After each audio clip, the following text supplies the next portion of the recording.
मैं महारानी अवंतीबाई लोधी हूँ, रामगढ़ की वह रानी जिसने स्वाभिमान को कभी ताज से नीचे नहीं रखा और साहस को अपने हृदय का आभूषण बनाया। मैंने बचपन से ही यह सीखा कि सम्मान मांगा नहीं जाता, उसे अपने आचरण और पराक्रम से अर्जित किया जाता है। मेरे लिए शौर्य कोई विशेष अवसर नहीं था, वह मेरी सांसों में बसता था।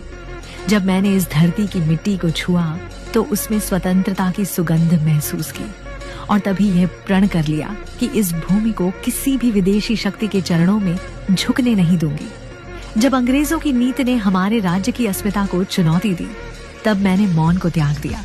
उन्होंने मेरे परिवार, मेरे अधिकार और मेरे स्वाभिमान पर प्रश्न चिन्ह लगाया, पर वे यह भूल गए कि मैं महारानी अवंतीबाई लोधी हूँ।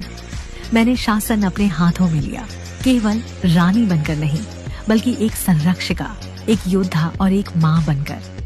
मैंने अपनी प्रजा से कहा कि वे किसी अन्यायपूर्ण आदेश के आगे सिर न झुकाएं, क्योंकि भय से बड़ा कोई शत्रु नहीं होता। मैंने खेतों में काम करने वाले किसान को भी वही सम्मान दिया जो राज दरबार के सरदार को दिया जाता है, क्योंकि मेरे लिए राज्य केवल सीमाओं का नाम नहीं था, राज्य मेरी प्रजा का आत्मसम्मान था। जब संघर्ष का समय आया तो मैंने युद्ध भूमि को चुना, क्योंकि स्वतंत्रता भीख में नहीं मिलती, उसे साहस से अर्जित करना पड़ता है।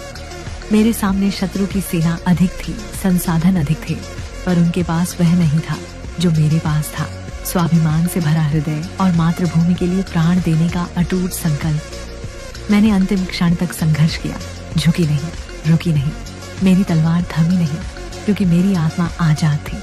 मैंने यह दिखा दिया कि जब नारी स्वाभिमान और साहस के साथ खड़ी होती है तो इतिहास केवल लिखा नहीं जाता, इतिहास बदला जाता है। मैं महारानी अवंतीबाई लोधी हूँ। मेरी कथा केवल अतीत नहीं है, मैं वह आवाज हूँ जो आज भी हर उस हृदय में गूंजती है जो अन्याय के सामने खड़े होने का साहस रखता है।